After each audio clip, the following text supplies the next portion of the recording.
Alright, good day, people. So you're here for the what if, and just as the title says, it's what if Yajirobe and Krillin trained in the hyperbolic time chamber. Now, when they're ready to go to Namek, I'm going to say Mr. Popo mentions the hyperbolic time chamber because he figures he wants to give all of them as good a chance as possible. And even though the Nameks are peaceful, according to what he heard, there's no way of knowing if some other threat to be there, especially if this Vegeta guy is the one who mentioned Namek in the first place. It's not all that unusual if you would go there instead before coming to Earth.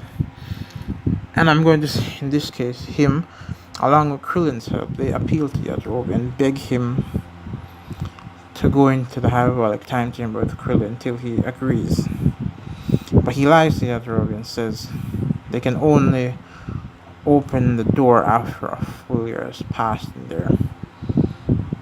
And I'll say they do it about maybe 2 days. Cause Boma took a few days to fix the Namek spaceship, so I'm gonna say they go into the hyperbolic time chain a few days before, and they're training. With this motivation, Mr. Popo also made sure to tell both of them that they need to push themselves as much as possible, but without really harming themselves too much, so that they get proper rest and food, of course, so that they can get the maximum benefit from the training. I'm gonna say after a year they come out, and I'm gonna say that Yajirobe, at least to some degree, knows how to actually launch key blast and actually flying out, but he doesn't have any, I guess, per se ultimate key attack or something like over there Kamehameha and Dodan Ray. Doesn't have any. I'm gonna say after this, Krillin is at 15,000 and Yajirobe is at 13,000. In the Dash Century, I believe his power level was 1,050 after training, and Krillin's was about 1,500 after training is coming. So yes, Yajirobe did get a bigger boost, but that's obviously because in this story he's actually pushing himself harder to train, and he's weaker than Krillin, so he gets a bigger boost. And now after talking to Gohan and all of them, Gohan wants to be brave, and he decides that he's gonna go in with Krillin. But time when Yajirobe actually steps up and he says no, he's gonna go in with him, because he says he just wants to get it over with, and he's a lot braver after going in there. And someone like Krillin is probably gonna need it more than him in the future. So he goes in there with Gohan. They're training. So rather than somewhat bond, so Yajirobe learns the Masengo, and this training, Yajirobe goes from 13,000 to, and what would be reasonable, I'm gonna say it goes to 40,000. And Gohan, if it's great potential, gets all the way to 45,000. And they come out stronger, they're both satisfied. But after discussing things, they decide that Yajirobe is gonna stay here on Earth just in case Vegeta comes back. So while Gohan and Krillin head to Namek, and so they head off with Bulma. And now when the two Frieza soldiers try to blow the hole in the Namek ship, I'm gonna say they easily deflected while still somewhat suppressed, but suppressed at say 5,000 each, because these scouters can be used as transmission, so they don't want to alert the enemy if they're too strong, or of being too strong. So then they kill them, of course. And now when they realize it's Vegeta, when they see the Saiyan pod, they're like, wait, Krillin, I'm going to say. In his mind, he's thinking that he honestly wants to murder as brutally as possible. He tells Gohan this, and I'm going to say that he actually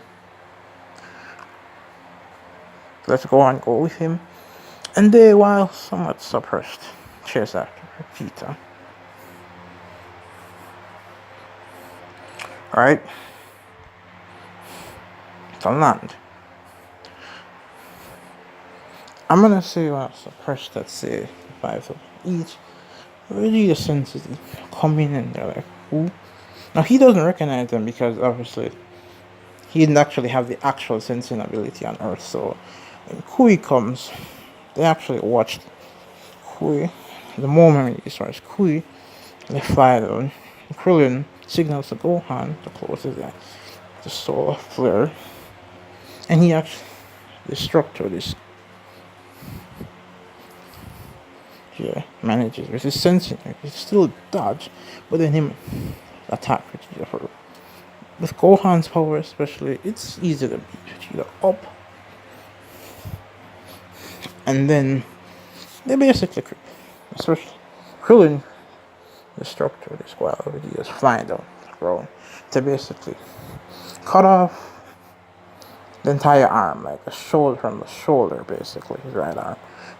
You know, and he basically elbows him when he's on the ground to torture Vegeta. And of course, the first thing they did do when they attacked is to destroy the sculpture. Of course. Now, I'm off. Krillin has learned that same technique that Goku used on him when he came to Namek. And he used read his mind of certain things that he wants, and then he kills him.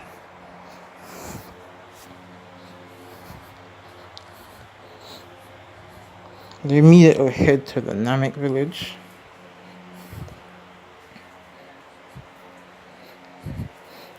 That's what they do.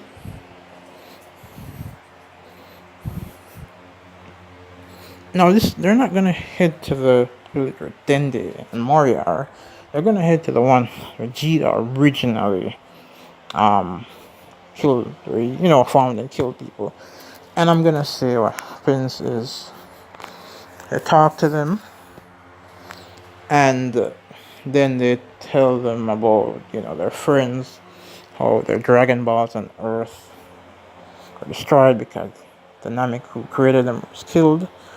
And then after that, they give them the Dragon Balls, seeing that they're sincere, and so they go to Guru, because in this case, remember Mori would have still destroyed the sculptures, of course. So after this, they go to Guru, and I'm gonna say he immediately unlocks their hidden potential. And then I'm gonna actually say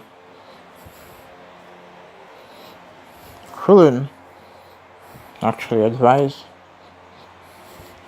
to basically leave it. And that, you say as long as Guru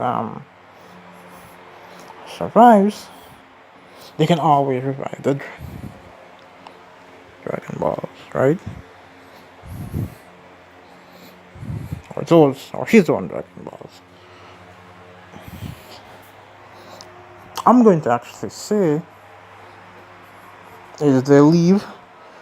They the biggest easy they managed to have. Or that's what they were going to do. They're trying to carry him until he explains that the actual place that they're in now is actually the Namek buried on the ground, and he reluctantly allowed to leave with Earth. And I'm gonna say in this case they had already discussed this just in case anything happened, so they know the actual coordinates of Earth to Earth. While Bulma, and they destroy the dragon, the two, and then leave with hope. I'm gonna say he calls the Guinea Force just to give them, just for sculptures and just in case. After days, Namix and I'm gonna annoyed and just destroy the planet, while they long since Goku not to come. He's trained, but he's still. I'm gonna say that despite the grief Google, because he knows he has to, he immediately remakes the hello racket balls. Just like it only takes him literally an hour or so. Similar to Kami. Then the first wish is to bring back Piccolo,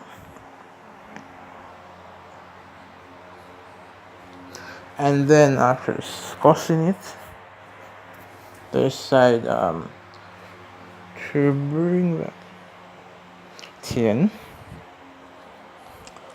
and then Chatsu. Scatter.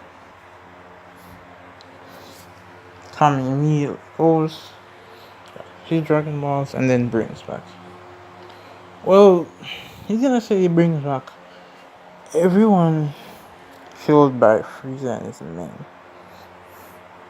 Men, as well as the life, the natural, like plant life and planets that were destroyed by them within the span of a year. And I'm gonna say they do that. That actually brings back Planet Namek as well as the Nameks.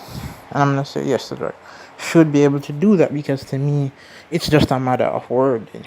Because for example,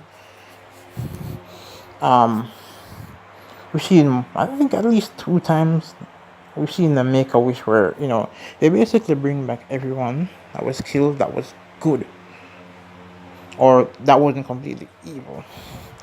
So where are they gonna do after this? I'm gonna say that at some point Kami talks to King Kai, to whichever method he has, whether it be Goku actually literally takes him to carries him to King Kai's planet, when once Kami and him teleport to the check-in station in the other world, and he talks about Frieza, and then Goku says, a guy like this is probably gonna come back at some point. He might even come to Earth at some point. So let's train. We'll continue to train stronger, and one day we'll probably just kill him. Like that sounds very evil. Plus, he loves a good fight, of course. So I'm going to say that everyone continues to train. And Bulma by now has made gravity machines. Of course, I'm going to. Guru has held on a little longer, just to, so he can, of course, pass his powers to. Or he wants the dragon. Because he, of course, teleports back to Planet Namek. But not before unlocking the potentials of, all the humans, including Yajirobe, as well as Gohan, and Piccolo, of course. The only one who doesn't have his potential unlocked is Goku, because he feels like that's cheating, and they all use the gravity machine. Bulma continues to make a few more. Now, I'm going to say that at some point Frieza is going to find out that somehow Namek is gone. Just because he might have a way to, track other life forms. His race, or rather his scientists, would probably have advanced technology. So I'm going to see, maybe he has some kind of machine made that can scan the universe for the Nameks, right? And when he realizes, wait, they're alive somehow, but I destroyed it, that's when he realizes, the legend of the Dragon Balls must be real. And he goes there.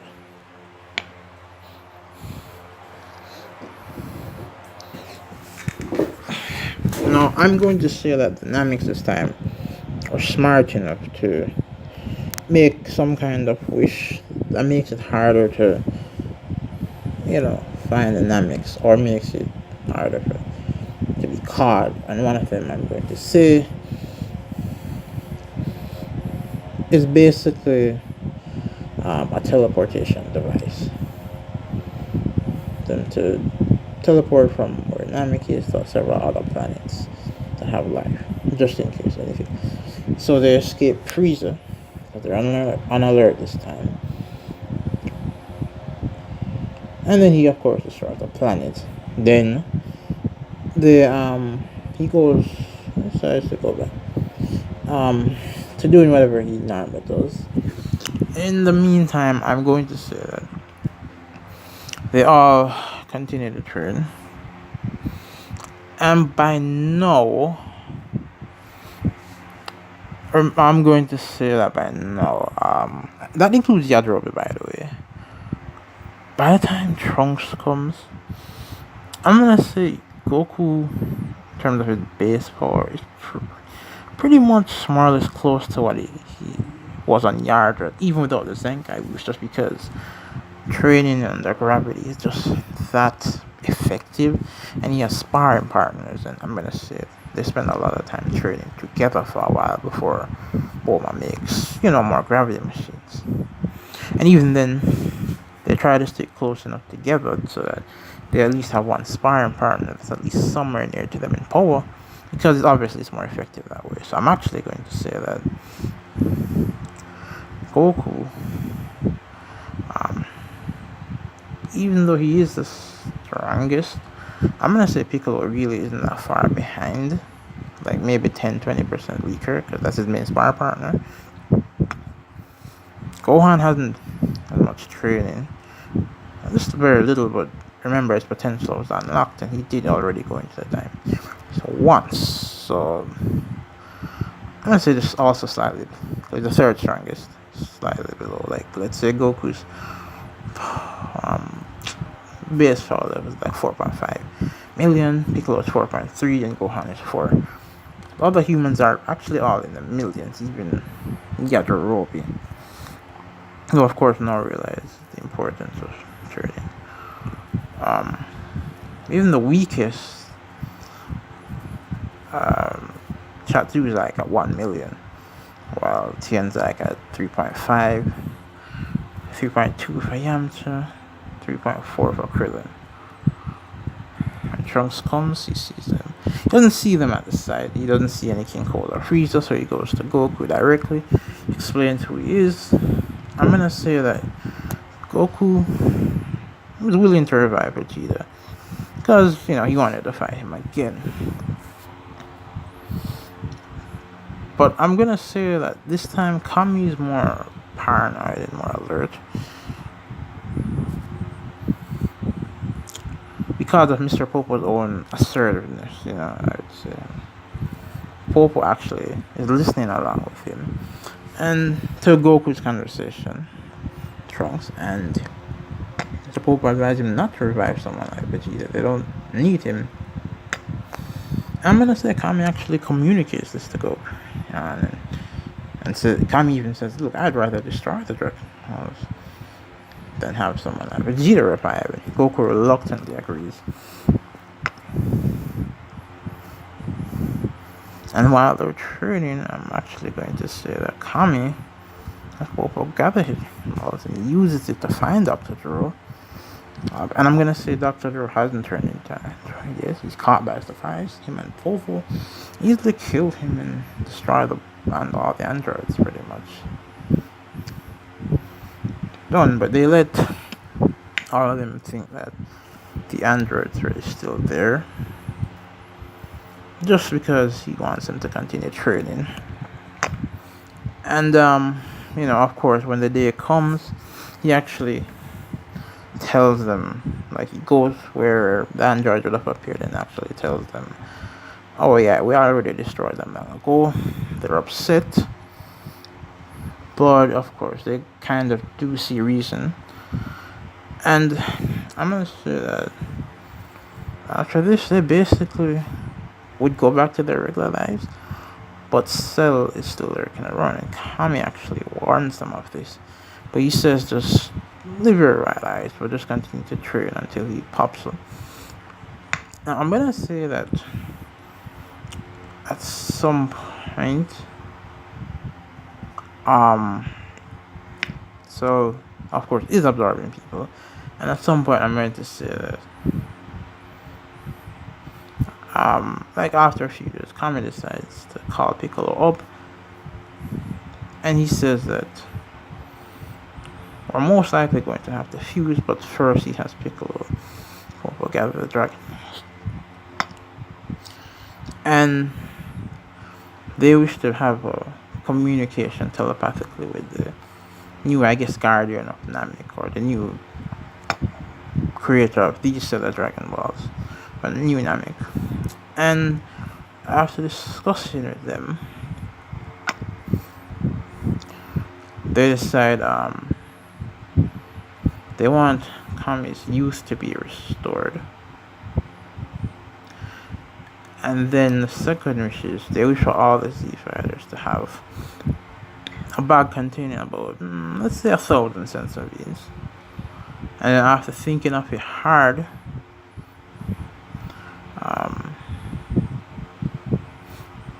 their third wish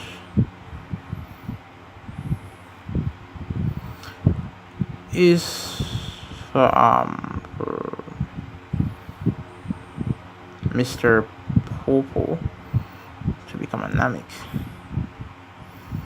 And the plan of Kami is that him and Mr. Popo are gonna actually use the hyperbolic time chamber to train.